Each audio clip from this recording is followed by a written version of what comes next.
त्रिंशो अध्यायः सुलोचनाः उपाख्यानः। तब अगस्त्य मुनिले विनयपूर्वक फेरि स्कन्दकुमारलाई सोध्नुभयो। हे स्कन्दकुमार, तपाईँका मुखारविन्दबाट सृष्टिको सारा क्रम र विष्णुका छलले महादेवजीसित विवाह भएकी दक्ष प्रजापतिकी छोरी उमाको पवित्र चरित्र तथा दक्ष प्रजापति गए। एक कुण्डमा फाम फाली प्राण त्यागेर पछि हिमालयकी पुत्री भई जन्म लिएकी पार्वतीले स्वर्गमा श्रीस्वस्थानी भगवतीको व्रत पूजा गरेर फेरि शिवजीलाई नै पति पाएकी अनि पार्वतीकै आज्ञाले पाताल पुगेर अस्वस्थमा ऋषिले प्रचार गरेको श्रीस्वस्थानी देवीको व्रत पूजाका प्रभावले ती दुखिनी नागिनीहरू आफ्नो मनोरथ पुरा भई असङ्ख्य सम्पत्ति पाइ रमाएको तथा पार्वतीकै आज्ञाले मर्त्यमण्डलमा आई सप्तर्षिहरूले ती अत्यन्त दुखिनी गोमा नामकी ब्राह्मणीलाई श्रीस्वस्थानी देवीको व्रत पूजा गराई लावण्य देश अर्थात् लुम्बिनी राज्यकी राजमाता बनाएको एवं श्रीस्वस्थानीको निन्दा गर्दा चन्द्रावतीले पाउनासम्म दुःख पाएको र अप्सराहरूको आज्ञाले यथाशक्ति श्रद्धा भक्तिका साथ स्वस्थानीको व्रत पूजा गरिरहे। त्यस पूजाका प्रभावले उनलाई आफ्ना पतिका साथ मिलाएको कथा श्रद्धासहित सावधान भएर मैले सुनिसकेँ।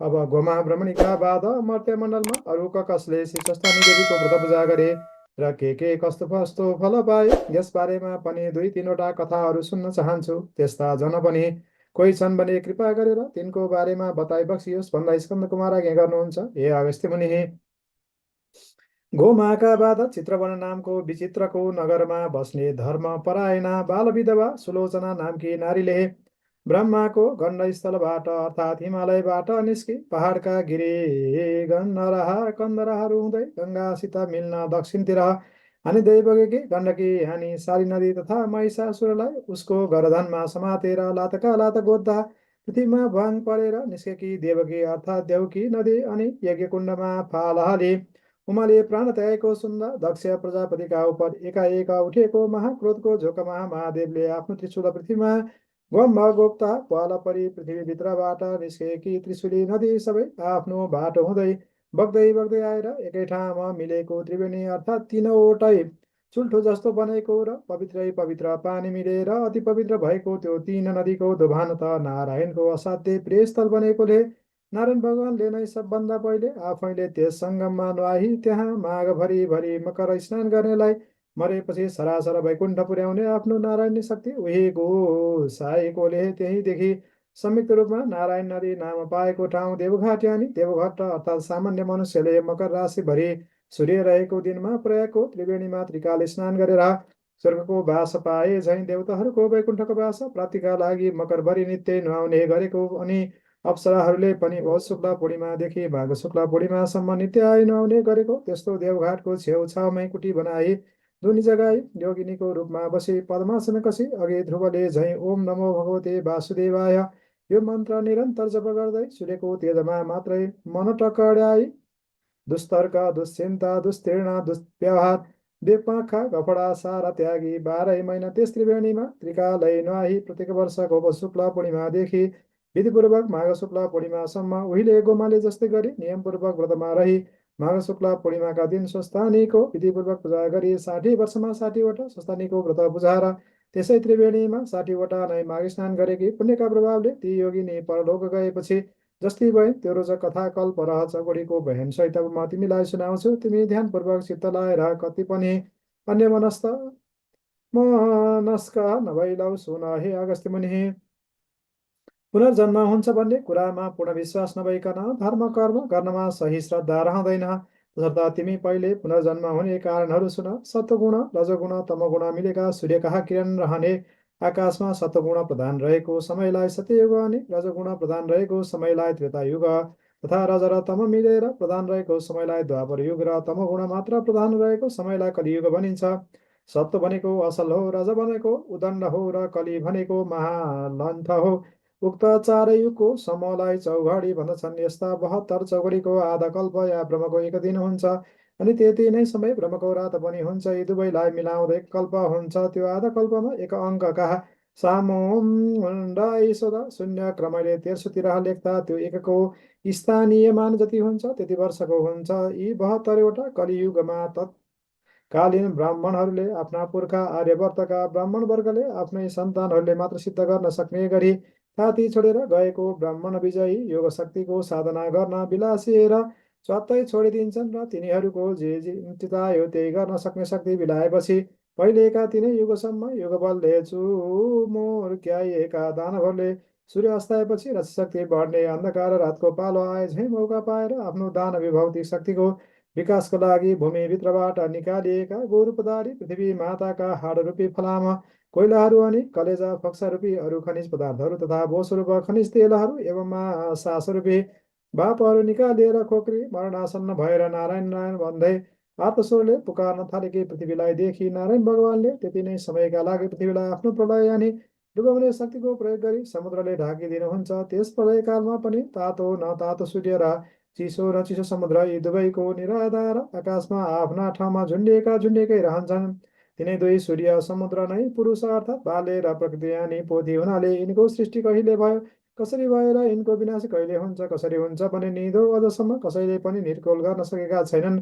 त्यसै ढाकिएको प्रलयकालको मौकामा नै प्राणीका काटिएका ठाउँमा घाउ पलाए झैँ पृथ्वी माताका सबै अङ्ग प्रत्यङ्गहरू पलाएर तयार भइसक्छन् अनि विष्णुकै शक्ति बराह प्रभुले आफ्नो बराह शक्ति अर्थात् बार भनेको पानीलाई आ माने आ समन्ता चारैतिर ह भनेको हटाउने शक्ति प्रयोग गरी प्रत्येक वर्ष माघे सङ्क्रान्तिको 7 दिन पहिलेदेखि 7 दिनपछि सम्म गङ्गा सागरमा रहेको कपिल मुनिको आश्रममाथिको त्यो डुबाएर रहेको समुद्रको पानीलाई चारैतिर हटाएर त्यस आश्रमलाई उदाङ्ग्याएर झैँ नै पुरा समुद्रको 4 भागको 1 भाग जतिमा रहेको 7 द्वीपमाथिको पानी हटाइदिनुहुन्छ। त्यसै नडुबेको र डुबेर नउदाङ्ग्याएसम्मको समयलाई एक कल्प भनिन्छ। हे अगस्त्य मुनि, यस्ता कल्प कति बिते कति भनेर साध्य छैन। प्रलय हुनुभन्दा पहिलेका चौघडीहरूमा पनि वर्तमान चौघडीमा पनि कतिपय राक्षस वा दानवहरूले अथवा राक्षसी बुद्धि हुनेहरूले शिवको या ब्रह्मको आराधना तपस्या गरेर उनलाई प्रसन्न पारी पाएका वर प्रसादले उम्तिएर पाप फैलाए गठ बाँधी सज्जन धर्मात्माहरूलाई पिर्नासम्म पिरे भने बिचबिचमा पनि विष्णुले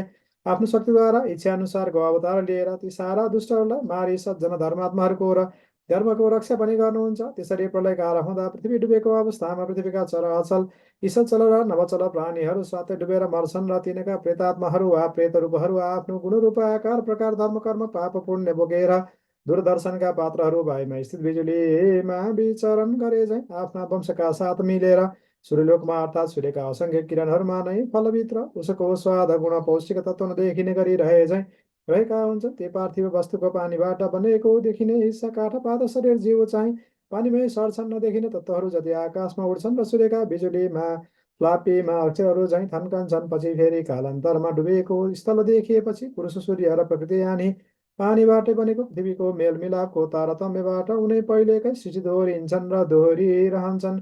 आमाको शरीरका सामानहरूले बनेको देहका वस्तुहरू देखिन्छन् र त्यसै देहलाई आधार मानेर रहेका बाबुका गुणहरू देखिँदैनन्। अर्थात् शरीरमा नदेखिने जति बुद्धि आदि गुणहरू बाबु सूर्यका हुन्। एकै आमा बाबुको सन्तान र एकैचोटि एकै ठाउँमा जन्मिएका दुई बालक पनि भिन्न भिन्न स्वभावका भिन्न भिन्न आकारका, कोही सपुत त कोही कपुत, कुनै पापी त कुनै धर्मात्मा भएका चाहिँ पूर्वजन्ममा जस्तो कर्म गरेर आफ्नो कर्मका साथै सूर्य लोकमा यानि सूर्यका असङ्ख्य किरण रूपी लोकमा किरणकै स्वरूपमा मिलेर रहेको थियो। त्यही किरणले नै बाबु बन्नेको शरीरमा वायु चढे झैँ चढी उसको शरीरको तातोमा मिली उसलाई असिन पसिन पारी तताई आमाको रगतलाई आमा बाबुकै आकारमा जमाउने जोडनका साथै भ्रूणको विकास गरी सञ्चालन गर्नका लागि श्वास गर्दै पलस्त परेकी आमाको गर्भमा आत्मा नामको बिजुलीको रूपमा आफूमा सञ्चित रहेका उसका पूर्वजन्मका संस्कार र सौर बिजुलीमै रहेका काम क्रोधादि अदृश्य गुणहरू साथै प्रवेश गर्दछन् अनि त्यसका रहेको शोषित शक्तिले आमाको गर्भको विकृत रगतलाई आमा बाबुकै आकारमा जन्माउने सञ्चालन गर्ने बढाउने हुर्काउने बुढ्याउने मराउनेले जहाँबाट आएको हुँ पुर्याउने काम गर्छ। याद राखे कि बाबुमा चढेको त्यो किरणवासी धर्मात्मा भए पर सरेको 7 रातसम्मको रगतमा अडिँदैन। 8वाँ रातदेखिको रगतमा पापीहरू अडिँदैनन्। 14औं रातमा केवल महापुरुष मात्र अडिन्छन्। 15औं 16औं रातमा चाहिँ पुण्यात्माहरू मात्र अडिन्छन्। 17वाँदेखि कोही पनि अडिन्नन्। पहिलो दोस्रो तेस्रो रातमा कोढीहरू मात्र अडिन्छन्। 4औंदेखि 16औं रातसम्ममा पनि बिजोरमा छोरी र जोरमा छोरा मात्र अडिन्छन्। 3मा पनि ग्रहण आदिमा, श्राद्धको दिनमा, एक असाकीको दिनमा, मूल नक्षत्रमा, मगान्तमा, रेवतीमा, अष्टमीमा, चतुर्दशीमा, जन्मदिनमा, औँसी पूर्णिमा रहेको गर्भमा अलग सिनेहा अडिन्छन्। 7 रातसम्म पापी मात्र अडिने पापी रगत शरीरमा रहने हुनाले त्यतिखेर ती पितृकार्यका लागि चोखिँदैनन्। प्राय 90% गर्भ यसै 7 रातभित्रै रहेका हुन्छन्। तसर्थ जहाँबाट आएको हो त्यहाँ फर्कनलाई यहाँ कस्तो कस्तो कर्म गर्नुपर्छ पहिलेको सञ्चित अभ्यासले त्यस्तै त्यस्तै कर्म गर्छ र त्यस्तै कर्म गर्छ गर्न ऊ रमाउँछ र गर्छ भने यसैको नाउँ स्वभाव हो। त्यसैले भिन्न भिन्न किरण लोकबाट आएका उही जातका पनि भिन्न भिन्न प्राणी वा मनुष्यको भिन्न भिन्न स्वभाव यस प्राणी जगतमा भएको हो। तसर्थ त्यो प्राणी जबसम्म विष्णुको कृपा पात्र हुँदैन तबसम्म त्यसै भुमरीमा चक्कर लगाइरहन्छ। यसैलाई शिशुमा र चक्र अर्थात् जन्म र मर्नुको फेरो भनिन्छ। पुराणमा जति देवता र जति लोक छन् ती सबै त्यो शक्ति हुने सूर्यका विभिन्न किरणकै नाम हुन् भनी वेदमा बताएको छ। अर्थात् वेदका तिनै कुरालाई पुराणमा प्रस्ट्याएको हो। हामी प्राणीहरू केवल सूर्यको प्रकाशलाई मात्र देख्दछौँ र तीद्वारा प्रकाशित वस्तुलाई जान्दछौँ मात्र।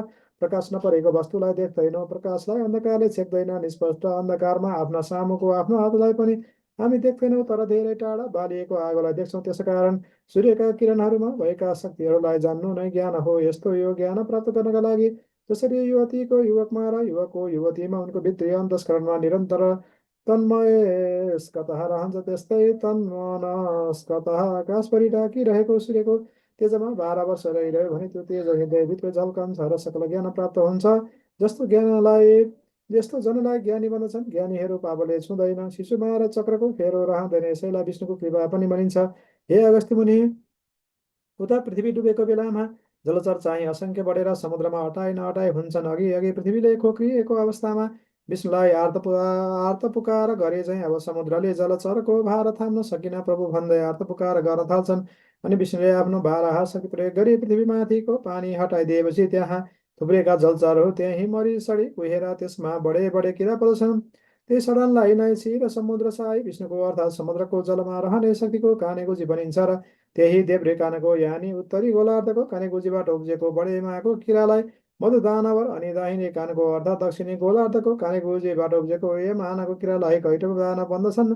विष्णुकै नाभि कमल यानि सृष्टिको केन्द्र स्थल नाइटोबाट उम्रेको अर्थात् समुद्रको लेदो छिपछिपे पानीबाट उब्जेको पृथ्वी जल तेज वायु आकाश रूप नालाको माथि खिलेको कमल पुष्प अर्थात् ती पञ्चमहाभूतको सामूहिक शक्तिले आकाशमै प्रकट भएको ब्रह्म नामको ब्रह्म कहिले चैतन्य शक्तिलाई र त्यसको उद्भव स्थानलाई बताभुङ्ग पारी पृथ्वीलाई धबधबे पानीमै डुबाइराखे।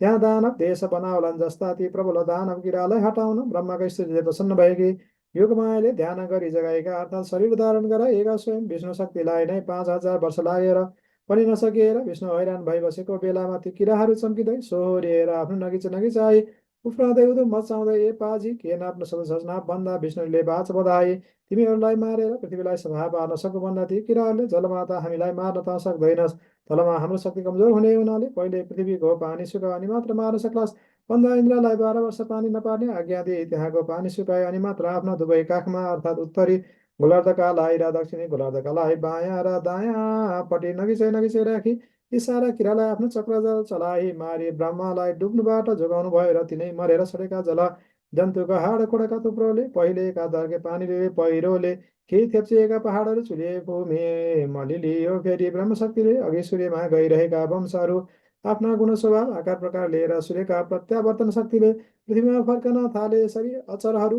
आइसकेपछि भ्यागुतोले पानी घोडाले पानी मान्छेले जल थल दुवैमा सास फेर्न र अडिन सके झैँ पृथ्वीमा अडिन सक्ने मत्स्यकै नामले पुकारिने जलमानुषको रूपमा पैदा भएर मानिसहरू र अरू अरू प्राणी पनि समुद्रमै प्राणीमा जन्म लिएर मत्स्य न्यायबाट बस्नु पृथ्वीमा आई निर्धक्कसँग रहन थालेर पानीमै जस्तो मैथुन सिट चलाउन थाले। पृथ्वीमै जन्मथलो हुनेको पानीमा सास फेर्ने शक्ति हरायो। त्यसै उसले प्रथम अवतार प्रभु मत्स्य रूप धारणम भनिन्छ। यसैलाई नै ब्रह्माको मानस सृष्टि अर्थात् जलचरलाई थलचर बनाउने इच्छा शक्ति पनि भनिन्छ। यिनैमा पहिलेका शास्त्रज्ञाताहरू आफ्नो ज्ञान लिएर जन्मने हुनाले उनीहरूले फेरि पहिलेका शास्त्रविद्या कलाहरू प्रचार गर्दछन्। यसै उसले सबै स्थिति पूर्वकल्पकै जस्तै कल्पवृक्ष दोहोरिन्छन्। जसरी प्रत्येक ऋतु महापौरको दृश्य दोहोरिन्छन् त्यसरी नै प्रत्येक कल्पमा पहिलेकै कल्पका वस्तु चिजबीज नरनारी तिनका आकार प्रकार गुण अवगुण ऋतुका तारतम्य उनै उनै दोहोरिरहन्छन्। यद्यपि उग्र पाप भोग्नका लागि मात्र मानव प्राणी भूत पिशाच आदि र तिर्यक योनि अनि तेर्सो भएर शरीर भएका प्राणी भएर जन्मे पनि तिनमा आफ्नो वंशीय गुण र वंश चलाउने शक्ति हुँदैन। त्यसको संस्कार उसको आदि योनिको नै रहन्छ। हे अगस्त्य मुनि, जसरी समुद्रमा रहने सागरको पानी सूर्यका तापले ताती बाफ बनेर सगरमा पुगे। ओम खम ब्रह्म, ओम माने सत्व रज तम यी तीन गुण मिलेको खम माने आकाश नै ब्रह्म माने ब्रह्म हो भन्ने वेदको यो अन्तिम निर्णय अनुसार नै आकाशमा थुप्रिएको त्यो बाफ नै सूर्यमा रहेको बलाहक नामको शक्तिले बादल बनी त्यही बादल नै बलाहकको स्वामी इन्द्र शक्तिले चिसो पानी बनी पिपिरी बजाउँदा चेपबाट चेपिएर निस्केको मुखभित्रको त्यो तातो हावा झैँ बाहिरको खुला चिसो बतासमा ठोकिँदा आवाज निस्के झैँ बादल माथिको तातो हावा चेपिएर मेघभित्रको चिसो हावा मिल्दा बादल गर्जने दर्शनढुङ्गामाथि दर्शनढुङ्गा बजार्दा झिल्का निस्के झैँ बादलमाथिको तातो बतासको वेग मेघभित्रको चिसो उरीमा ठोकिँदा ती दुवैको आगतले बेग बेग जुधे र जुधाएको बिचमा परेको पानीलाई चट्याङ्ग बनाउँदै चम्कने बिजुलीले ठेली पानीको रूपमा मेघ पानी विद्युत बतास र आकाशको संयुक्त शक्ति नै जलशाही साकार विष्णु हो। त्यस्ता विष्णुको चरणोदक अर्थात् मेघको पानी ब्रह्माको हो। कमण्डलो यानी मेघमणिको आकाशबाट पृथ्वी वा पृथ्वीको टाउको रूप शिवको शिर मानिने हिमालयमा दर्की शिवको जटा रूप मानव सरोवरमा जम्मा भई परिएपछि त्यहाँ नहटाए त्यो नहटाएको पानी भगीरथ प्रयत्नले अर्थात् त्यति अग्लो पहाडबाट खदारिँदै भिर पहरा ढुङ्गा मुढामा बजारिँदै पाखा भित्तामा ठोकिँदै छिया छिया भई बल्ल तल्ल बडा मुस्किलले सम्ममा आइपुगे। एकछिन पनि नबिसाए बिस्तार बिस्तार निरन्तर बग्दै बग्दै गई फेरि सागर मिल्छ र फेरि ताती बाफ पनि सागरमा पुगी पानी रूपमा वर्षी उसै सागरमै आवागमन गरिरहन्छ। बाफाभन्दा पानी नदेखिए पनि पानी मरेको अर्थात् बिलाएको हुँदैन। जसरी अन्न फलफुलमा रहेको पोषक तत्त्व गुण स्वाद देखिँदैन तर खाएपछि अनुभवले छ हुन्छ भन्ने थाहा हुन्छ, त्यसरी नै पानीबाटै बनेको यो शरीर पनि सूर्यबाट मिलेको, त्यसमा रहेको शक्ति नदेखिए पनि बिलाएको हुँदैन। त्यसरी नै त्यो सृष्टि स्थिति प्रलयको आवागमन पनि भइरहन्छ। पानीको यस्तो आवागमन देखेर पानीबाट बनेको यो शरीरको पनि आवागमन भइरहन्छ भन्ने कुरो यसै अनुमानले ठम्ब्याउनु पर्दछ। यही आवागमन भइरहने हुनाले यसका सञ्चालक भगवान विष्णुलाई चक्रपाणी अर्थात् हातमा चक्र लिएर सृष्टि प्रलयको रूपमा घुमाइरहने भन्दछन्। यिनै सब कारणले आकाशको जललाई विष्णुको चरणोदक र सृष्टि प्रलयको आदि कारण बसेको जल नै हुनाले विष्णुलाई जलशाही भन्दछन्। क्षीर सागरमा शेषशय्या गरी सुतेका लक्ष्मीयुक्त अर्थात् क्षीर माने दुध झैँ सेतो प्रकाशमय सागर माने अर्थात् आकाशमा व्याप्त विद्युत नै निराकार विष्णु हो र त्यस विद्युतमा निहित शक्ति नै लक्ष्मी हो भने प्रकृति रूप जललाई अँगाली मेघ रूप धारण गर्ने शक्ति सम्पन्न विद्युत चाहिँ विष्णुको साकार रूप हो। यद्यपि समुद्रमा बडवा नल नामले व्याप्त रहेको विद्युत पनि सूर्यबाटै समुद्रले संग्रह गरेको हो तापनि आकाश रूप क्षीर सागरमा रहेको विद्युत निष्ठ तातो हुनाले ऊ पुरुष हो र जल रूप क्षीर सागरमा रहेको विद्युत चिसो तातो मिलेकाले प्रकृति हो। पुरुष बाले हो र प्रकृति पोथी हो। बाले बुद्धिको मेलबाट सृष्टिकामा चल्ने हुनाले दुवैको विद्युत तातो मिली एउटै आत्मा बने पनि बाले पक्षको शक्तिलाई परमात्मा भनिन्छ र पोथी पक्षको शक्तिलाई जीवात्मा भनिन्छ। परमात्माले शरीर सञ्चालनका लागि आवश्यक पर्ने बल विद्या बाणी आदि समस्त शक्ति दिए पनि तिनलाई प्रयोगमा ल्याउने काम जीवात्माले गर्दछ र त्यस त्यस कर्मको भोग पनि जीवात्माले भोग्दछ। परमात्मा त केवल उसका कामको साक्षी मात्र भएर रहन्छ।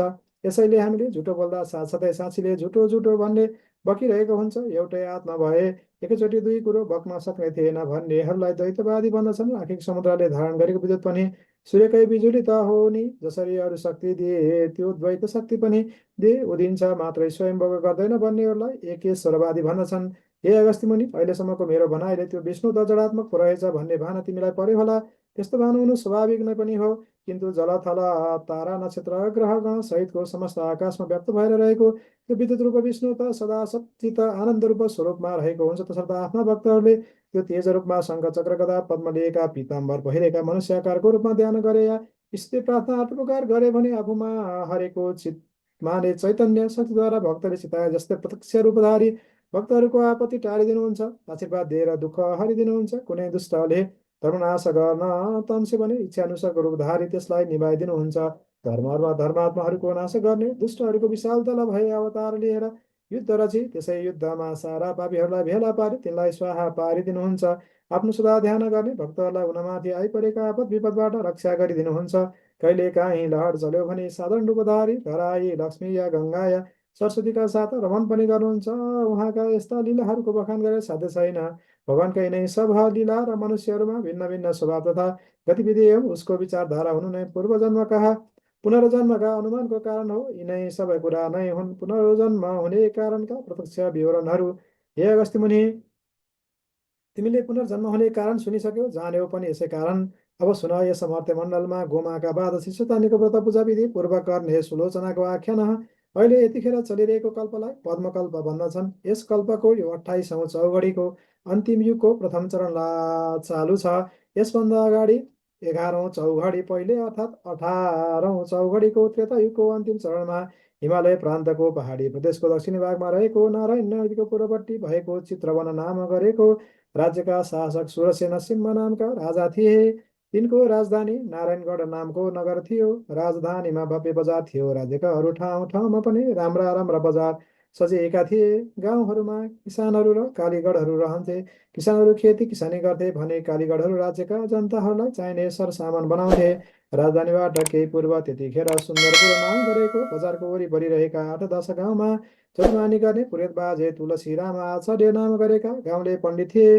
उनी हसमुख मिलनसार परि आउँदाहरूलाई सकेको सघाउने, चतुर्मासभरि गाउँवासीलाई पुराण सुनाउने अनि वैशाख पुरुषोत्तम कार्तिक एकादशीका महात्म्यहरू पनि ती महिनामा वा तिथिहरूमा बताउने। तिथि व्रतहरूको उद्यापन तथा पूजापाठ अनि श्राद्ध नारायण व्रतबन्ध विवाह आदि पनि शुद्धसँग विधिपूर्वक गराउने। परि आउँदा सप्ताह पनि भन्ने अनि हात हेर्ने, कुण्डली हेर्ने, चिना टिप्पण लेखिदिने तथा बिस्तुरो नजाने, झाडाफुके काम पनि गर्ने एवं टपटुइया घरेलु ओखती पनि गरी टोपल्ने हुनाले उनी उनका जजमानहरूका अत्यन्त प्रिय पात्र थिए। तिनकी मनोरमा नामकी धर्मपरायण पत्नी थिइन्। उनको 2 छोरा पनि मनी छोरी पाइन्।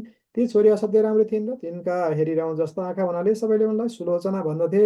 ती सानैदेखि शीलवती थिइन्। उनी 12 वर्षकी भएपछि उनका बाबुले उनको विवाह कर्म नारायणी डिलमाथि नै बनेको भव्य मन्दिरमा रहेको सिद्धिविनायक नामका गणेशजीका पुजारीका लागि गुणी छोरा श्रुतधरका साथ गरिदिए। त्यसबेलाको रीतिअनुसार पर नसरिकन घर नपठाउने चलन हुनाले बाबुले छोरी अनमाएनन्। 1 वर्षपछि माइका रोगले श्रुतधर एकाएक मरे। बिचराले दन्दना आउँदो 14 वर्षको उमेरमा विधवा हुनु पर्यो। घरकाले अलक्षी नहा बनी घरमा ढिम्कनै दिएनन्। भाउजूहरूले चाकर्नी बनाए। छरछिमेकीले पनि अनेक ताना मार्न थाले। सेतो सारी लाएर बालखी छोरीलाई बाहिरभित्र गरेको देख्दा बाबुआमा पिरिएर झिङटिङ्गै गए। यस्तो परिस्थिति देखेर अझ भविष्यमा आइपर्ने गतिविधि विचार यसरी अनेक भूवाल सहेर नाना भातीका टोकसो सुनेर मर्नैका लागि दिनहरू बिताइ काल पर्खनुभन्दा त किनमा कल्याणकारी भगवान् विष्णुको तपस्या गरेर भावी जन्मलाई सुधारौँ भन्ने मनमा सोचे। एक दिन मौका पारेर उनले आफ्नो मनको तर्क वितर्क आमालाई भनिन्। आमाले बाबुलाई सुनाइन्। तब बाबुले यसो मनमा गमेर छोरीको विचार त ठिकै हो भने ठाने उसको इच्छा पुर्याइदिने तारतम्यमा लागे। तब त्यो कुरा जजमानहरूलाई भनेर गण्डकी देवकी दुश्री नदी मिले त्रिवेणी भई नारायणी बनेको दोभान नेर पहाडको भित्तामा बाढी नपुग्ने ठाउँमा पानीको सोता नजिकै पारी एउटा कुटी र एउटा लामो कटेरो बनाइदिए। त्यसपछि उनको रक्षा र सेवा अनि हेरचाहका लागि 7वटी अधवैँसी विधवाहरूलाई उही उसै कटेरोमा राखी छोरीलाई कुटीमा बसाली। जजमानहरूलाई भनेर ती सबैलाई खानपानको सारा व्यवस्था मिलाइदिए। त्यसपछि ती बाल विधवा सुलोचना त्यसै कुटीमा बसेर सान्थरिक सारा व्यवहार जचेर काम उत्तेजक विषय वासनामा बेपाक तर्क वितर्क गर्न र मनुष्य मण्डलीमा रहेर पतर्का मार च्वात्त छाडे। यो त्यो 3 पवित्र नदी मिलेकाले त्रिवेणी नाम पाएको त्यस्तो वनमा दिनौती नै काल प्रात मध्याह्न साँझ नुहाएर आई कुटीमा बसी पद्मासन कसे निश्चल सोझो घाँटी गराई दुवै आँखाको हेराइलाई नाइटोमा पुर्याई सूर्यको जाजलले तेजलाई आकाशभरि नै ढाकिएको सम्झे। त्यस तेजमा मात्रै ध्यान अटल पारी त्यसै तेज राशिलाई विष्णुको स्वरूप मानी ओम नमो भगवते वासुदेवाय भन्ने यो विष्णु मन्त्र मात्र जपी नारायणकी अति भक्तिनी योगिनी भएर अत्यन्त कठिन तपस्या गर्न थालिन्। उनी त्यहाँ सधैँ असल आचरणमा रहन्थिन्। कहिले कसैको फोकट या सङ्गत गर्दैनथिन्। ध्यानमा तल्लीन रहेको बेलामा को आयो को गयो उनलाई पत्तो रहँदैन थियो। आफ्नै शरीरमा रहने, सधैँ नरकतिरै जाने, बाटोमा मनलाई दौडाइरहने अनि काम क्रोध लोभ मोह मद मात्सर्यलाई उकासे गरिरहने दुष्ट इन्द्रियहरूको वशमा कहिल्यै पर्दिनथिन्। जो पवित्र खाना मिल्थ्यो त्यही मात्र खाएर सन्तोष गर्थिन्। सधैँ एक साग जुरेको फलफुल मात्र खाने र भक्तहरू नियमित रूपले पालो बाँधेर ल्याइदिने गरेको गाईको दुध मात्र पिउँथिन्। सधैँ साँझ बोल्थिन्, थोरै बोल्थिन्, अत्यन्तै सुशीला थिइन्, सदा प्रसन्न रहन्थिन्। नारायणी शक्तिले मोहित भएर दर्शन गर्न आएका भक्तहरू ल्याएर चढाएका वस्तुहरू पनि विशाल दिल भएकी उनी वरिपरि आसपासमा रहने दुखी दरिद्रीहरूलाई बाँडिदिन्थिन्। व्रतव्रतले देह सुकाएकी थिइन् तर ब्रह्मचर्यका प्रभावले तेजिली थिइन्। बिहान नुहाएर आएपछि पितृहरूलाई ब्राह्मणहरूलाई दिएर अनि आगामा होमेर दिनको 6औँ भागमा फलफुल मात्र खाने गर्थिन्। कठिन भन्दा पनि अति कठिन सारा व्रतहरू विधिपूर्वक गर्थिन्। पुण्यकर्म गरेर नै सारा महिना सारा वर्षहरू बिताउँथिन्। प्रत्येक वर्ष पौष शुक्ल पूर्णिमाका दिनदेखि स्वस्थानीको व्रतको नियम पालन गरी नारायणी दोभानमा प्रातः स्नान गरी कुटीमा आई आफ्नो नित्यकर्म सके फेरि मध्याह्नमा सङ्गममा स्नान गरी तिनकै तिरमा बालुवाको 2टा ससाना डिस्को बनाई त्यसमा शिव पार्वतीको पूजा गरी कुटीमा आएर नारायणको तेज रूपमा ध्यान मग्न हुने गर्थिन्। माघ शुक्ल पूर्णिमाका दिन स्वस्थानीको व्रतको उद्यापन पूजा अर्थात् सावधिक व्रतको अन्त्यमा गरिने पूजा र ब्रह्मभोजन गराउँथिन्। अनि मकर राशिमा सूर्य रहन्जेल त्रिवेणीकै किनारमा रहेर त्रिकाल स्नान गरी कोही नै नारायणको ध्यानमा तल्लीन रहन्थिन्। यस्ता प्रकारले ती सुशीला सुलोचनाले 60 वर्ष त्यस कुटीमा बसेर 60 वर्षमा स्वस्थानी देवीको 60 नैवटा व्रतपूर्वक पूजा गरिन् र 60 नैवटा मकर स्नान त्यस देवघाटको त्रिपुरा गरिन्। मकर राशिमा सूर्य सरेको दिन माघे सङ्क्रान्तिदेखि त्यसै माघ मसान्तसम्मको नित्य स्नानलाई हामी माघ स्नान वा मकर स्नान भन्दछौँ। त्यस कुटीमा त्यसै प्रकारले रहँदा रहँदै तिनी 75 वर्षकी भइन्। स्वस्थानीको 60औँ पूजाको अन्त्यमा स्वयं स्वस्थानी देवी नै उनका साम मात्र प्रकट भएर त्यहाँ रहेका सबैले सुन्ने गरी हे तपस्विनी, तिम्रो श्रद्धा भक्ति विश्वास पूर्वकको 60वटा अटुट पूजाले म अत्यन्त प्रसन्न भएँ।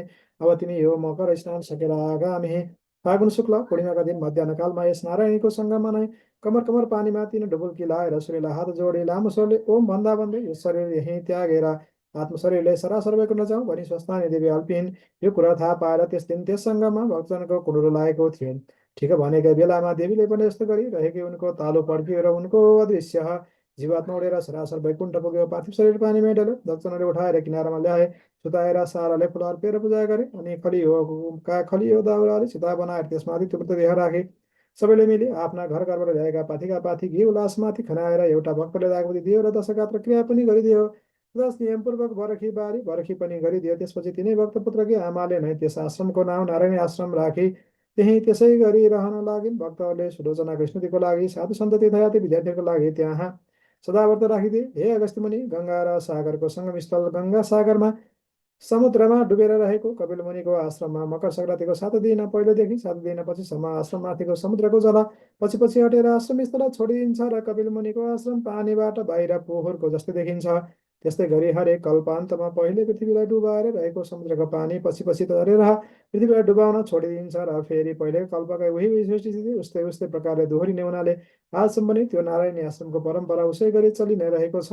हे अगस्त्य मुनि, जब ती तपस्विनी सुलोचनाले देह त्याग गरे तब उनको जीवात्मा तत्काल वैकुण्ठधाम पुग्यो र श्री सुस्तानीको आशीर्वाद र विष्णुको प्रसन्नताले गर्दा पद्मनाम गरेकी अप्सराको रूप धारण गरेर विष्णुले आफ्ना इच्छा शक्तिले तयार पारिएको सबै ऐश्वर्यले भरिभर भएको नयाँ स्वर्गपुरीमा सकल सुख भोग भोग्दै 40वटा युग अर्थात् 10 चौघडीसम्म त्यही रहन्। यो त्यो स्वर्ग यसै शरीरका आँखाले देख्नका लागि जस्तै दूरदर्शक स्थानबाट विशेष कृत्रिम बिजुलीद्वारा अन्तरालको नदेखिने व्याप्त बिजुलीमा फ्याँकिएको अन्य दृश्य रूपमै त्यहाँको प्राकृतिक बिजुलीमा अदृश्य रूपले अनेक भएर फैलिएको दर्शक स्थानबाट फ्याँकेको दृश्य जतासुकै देख्नलाई अर्कै यन्त्रको र विशेष बिजुलीको खाँचो पर्छ। त्यस्तै अन्तरालको बिजुलीमा अदृश्य रूपले रहेको त्यो स्वर्ग देख्नलाई पनि तपस्याले आफ्नै शरीरमा उपार्जन गरेको दिव्य दृष्टि चाहिन्छ। त्यस्तो त्यो दिव्य स्वर्गपुरीमा 40वटा युग बिताएपछि एक दिन एकाएक टुक्रोका त्यहाँ आइपुगेको ब्रह्माले आफ्ना इच्छा शक्तिले उनको त्यो पद्म शरीरलाई अत्यन्त राम्रो रूप र जीवडालको शरीरमा परिवर्तन गरेर आफ्नै लोकमा लगी तिलोत्तमा नाम राखिदिनु भयो र भन्नुभयो, हे तिलोत्तमा पुत्री, तिम्रो यो अति राम्रो रूप राशिलाई देखेर म आफै पनि आश्चर्यचकित छु। त्यसकारण म तिम्रा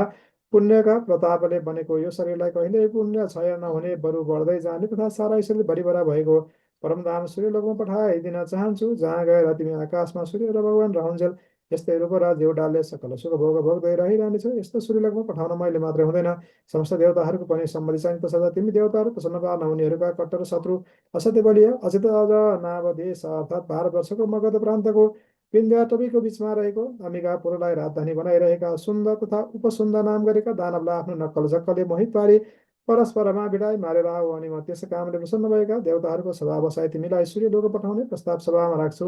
तिम्रो कामले विजयका देवताहरूले अवश्य मेरो प्रस्ताव स्वीकार्नेछन्, तब म तिमीलाई सूर्यलोक पठाइदिनेछु भनेर आरामसित तिलोत्तमा भनेकी। सुलोचनाले तब तुरन्तै ती दुई दैत्यलाई मार त्यो ब्रह्मलोकबाट बिना हातमा लिएर योग मार्गले अर्थात् जहाँ ती चाहे उहीँ पुगिने शक्तिले जहाँ त्यो दानव रहन्थ्यो उहीँ पुगिन् र त्यहाँको पवित्र जल भएकी रेवा नदीको जो जलमा नुहाएर कलेजी रङको साडी पहिरेर रङ मिल्दो चौबन्दी चोलो लाएर सारा श्रृङ्ग पटारका सामनाले सजिएर पाउजेब र करधनी छमछम पार्दै चुराहरू छनछन छन्काउँदै पहाडी सोताको नजिकै रहेको अशोक वृक्षको मुनि फेदमा रहेको के अग्लो चेप्टो ढुङ्गामाथि बसेर सेतो चमेलीको फुलले बनेको गजरा शिरमाथि मेहराब आकारले सजेर रङ बिरङका गुणकेसरीका छ लहरा चुल्ठामा लड्काएर कञ्चनहारले कण्ठ सजाएर हल्लने लुर्कन कानमा लगाएर सुनिरहँ जस्तो मिठो गीत गाउँदै छवटै स्वरले बिना बजाउँदै बसेकी हेरिरहँ जस्तो चन्द्रमाको सन जस्तै रूप भएकी नारीलाई ती सुन्दर तथा उपसुन्दरका सिपाहीले देखेर छक्क पर्दै तुरन्तै आफसाफ गर्दै सुन्दर उपसुन्दरका पास पुगेर हतारिँदै त्यस स्त्रीको बारम्बार वर्णन गर्दै भन्न लागे, हे महाराज, यहाँबाट नगएको के अगाडि नै साक्षात् कामदेवलाई नै भने मोहित पाली जस्ती देवी हो कि दानवी हो कि यवनी हो कि यची हो कि को हो,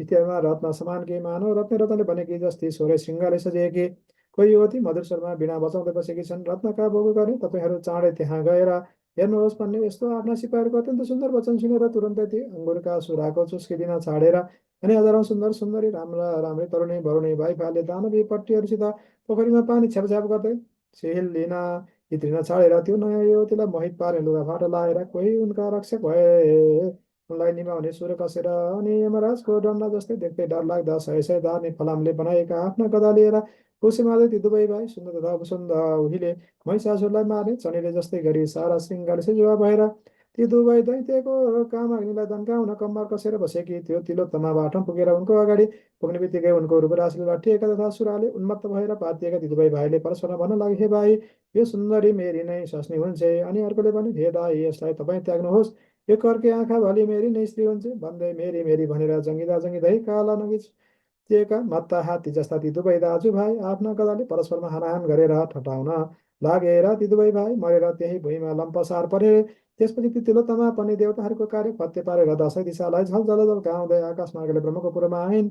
अनि उनका त्यस कामले अति सन्तुष्ट भएका ब्रह्मजीले देवताहरूको सभा बसाएर ती तिलोत्तमाका कामको वृत्तान्त बताएर उनीहरूलाई तिलोत्तमालाई सूर्यलोक पठाउने अनुमति पाएपछि ब्रह्मले भन्नुभयो, हे सुन्दरी, अब उपरान्त तिमीलाई यस्तै रूप यस्तै उमेरकी रहिरहने गरी बस्ने ठाउँ सूर्यको रथमा दिएँ। अब तिमी उहीँ जाऊ र आकाशमा सूर्य रहन्जेलसम्म तिम्रो इच्छा अनुसारका अनेक सुख भोगहरू भोग्दै उहीँ रहिरहनु भनी पठाइदिए। तसर्थ कल्याण चाहनेले समयको सदुपयोग गर्नुपर्छ। यस प्रकारले त्रिवेणीको सङ्गम स्थल नारायणको तटमा रहेर स्वस्थानीको 60वटा व्रत पूजा र 60वटा मकृष्ण तथा 60 वर्षको नारायणी तटको निवासको पुण्यफल मिलेकाले मरेपछि ती सुलोचना ब्राह्मणी वैकुण्ठ पुगेर पहिले पदमा भइन्।